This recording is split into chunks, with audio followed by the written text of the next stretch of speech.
Hello once again, dear viewers, and welcome back to Voice of Impact. You are now entering part 4 of Ma'am Liza Pagulayan's serialized journey, and I am truly thrilled to bring you her remarkable experiences as she navigates life as a former barangay kagawad. Ma'am Liza was assigned to lead the Committee on Social Services, and she tells us how she approached this vital responsibility, which primarily focuses on the welfare of Caypian's senior citizens. Yes, all 3 distinct senior citizen groups here in Caypian. We have the Elders Club of Caypian Incorporated, the Señores Fuertes, and the Dynamics Group.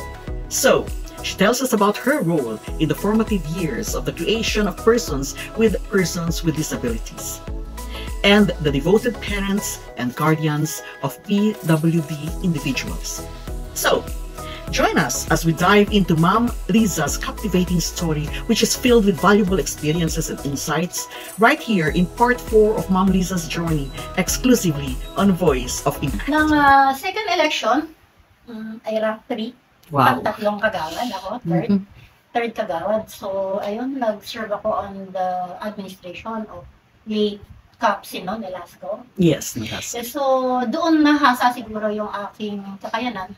But, noong una, siyempre hindi ko alam, wala namang training sa ganyan, although may background, but hindi mo talaga alam kung paano ang mambabatas ng barangay, barangay kagawad.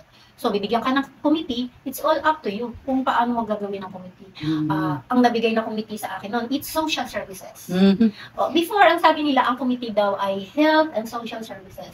But according kay Cap Sino noon, sabi niya, medyo malaki ang committee na yan. So, kailangan natin hiwalay natin ang health and then social services. So, at first, sabi ko, ano kaya gagawin ko as a social services? That's alone, the committee na nabigay sa akin. Yun, medyo, ang tingin ko, akala ko maliit na committee. And then, nagtingin ako sa computer, nag-search ako, nagtanong-tanong, what is social services? Yes. So, kung na-find out, the social services, under pala dyan ang mga senior citizen. Under pala dyan mga kababaihan. Under pala, nung panahon na yon ang mga daycare, yung mga kabataan, ganyan. So, nagsimula akong magtrabaho as social services head committees. So, marami akong idea. So, sa dagdag ba na to? At saka yung sa hilig kong mag-invento or siguro tumuklas ng ano ba yung mga innovation sa English. Hindi ka nananatili dun sa kung ano yung pangkaraniwang nakasanayan. Gusto ko laging umaakyat, to try high. Because may mga batas kasi na nasa-supersede. May mga projects na nasa-supersede na, hindi na siya kailangan ngayon. Kung hindi kailangan, makabago ang kailangan. Ang inabutan ko sa senior noon ay isang grupo lang. Ako po ang may kasalanan. Kung bakit naging 3 ang grupo ng senior citizen ngayon, naging 3 cluster. So humingi ako noon ng pahintulot sa session. Medyo nahirapan ako ng konti noon kasi iniisip nila, kagawad Lisa, bakit kailangan mong hati-hatiin niya? Hindi ko hinahati. Hinahanap ko lang ang nasaan yung iba. Kasi pag nag-meeting sila, kaunti lang. So sabi ko, nasaan yung senior citizen sa west? Nasaan yung senior citizen sa east? So nung una kong inorganize, bukod dun sa Elders Club, na yun ang first organization ng senior citizen, na sila lang ang loan na binibigyan ng IRA. 1% of the total IRA will goes to the senior citizen nung panahon na yun. So sabi ko, paano naman yung mga iba na hindi nila alam na may Elders Club pala? So dahil nga medyo mahilig akong sumaliksik, nagpa-census noon ng barangay, nakita ko na napakarami ng senior citizen at hindi sila member ng Elders Club. So dito sa Carissa 2A, dyan nagsimula yung Señores Fuertes. Yung second cluster ng senior citizen. Yes. So, inorganize na sila, and then yung kanilang pangulo, nagkaroon sila ng election, and then eventually, pina-recognize ko sa barangay, and sa DSWD. Yes, of course, para kilalanin na dalawa pala ang cluster dito sa Caypian ng senior citizen. Then, the barangay naman, madali namang na-adapt, kasi siyempre, taga dito rin ang mga senior citizen. And then, naidagdag yung another cluster ng senior citizen na based sa phase 1. Yan. So, naging 3 na sila na naging organization. So, ang purpose ko doon, na-attend nila yung kanilang mga maliliit na pangangailangan na hindi na kailangan pumunta dito sa malayo. Because Caypian is composed of 48 sitios and subdivision. So kung taga phase 1 ka, baka hindi ka napupunta sa phase 2 na medyo malayo, di ba? So yun yung aking thinking. So yung pagiging social services ko on the side ng sektor ng senior citizen, fulfill ako. Kasi ako nga ang lola ng mga senior. Yes. Yung po ang tawag nila. Ako yung lola ng mga senior.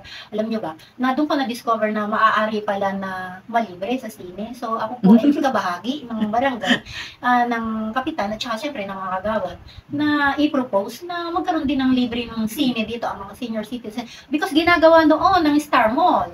At may nakita akong picture na magkakaroon ng sine. So sinimulan ko doon na ganyan, tulong ng mga kapwa ko mga kagawad dito sa KPM, nagsimula ang libreng sine. Plus, yung booklet nila, pinag-aaralan ko yon kung how many % of your grocery ang pwede mong kunin, kung magkano ba ini-introduce ko sa kanila, ano ba ang karapatan nila sa pagbili nila ng libro, pagbili nila ng mga gamit, ganyan, kung ano, saan magagamitin yung mga senior ID.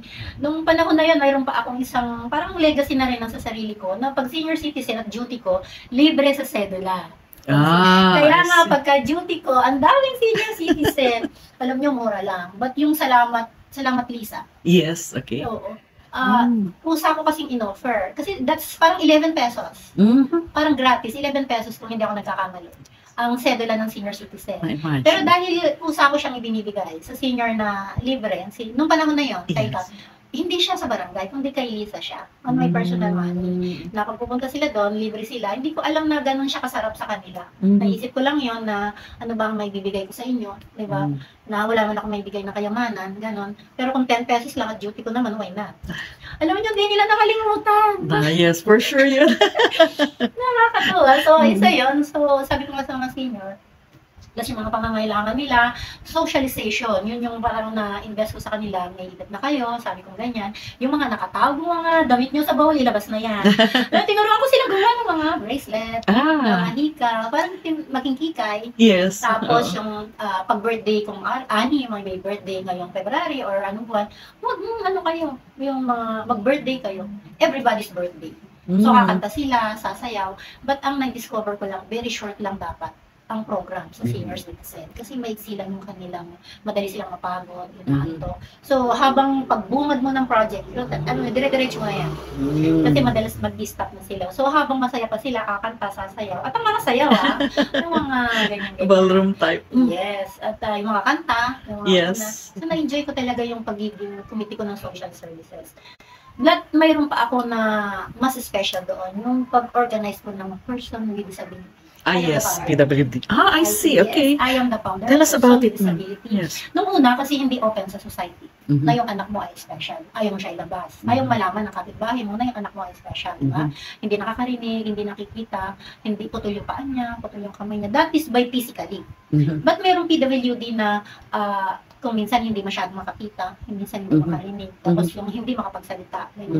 So naisip ko, saan society sila?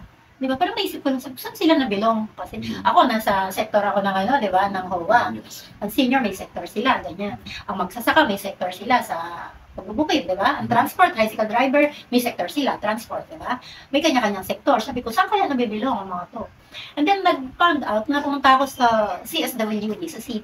Yes. Na mayroon palang ganon. But not the barangay. Hindi masyado nilang ino-organize ang PWD. Nag-start ako to organize. Alam niyo, nung una, mga 3 lang yung parent.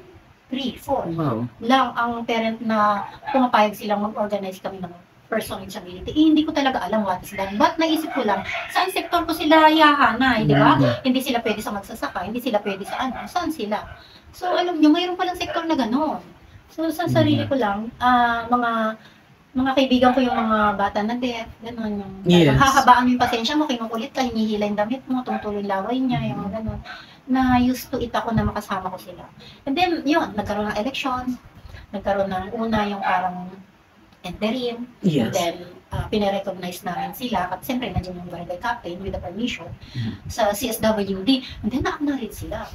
Very well acknowledged na sila ngayon at nakakahati sila sa IRA. Sa IRA, yes. At very, tatlo kasi ang person with disability, yung the person itself, the women's with disability, at saka yung the parent.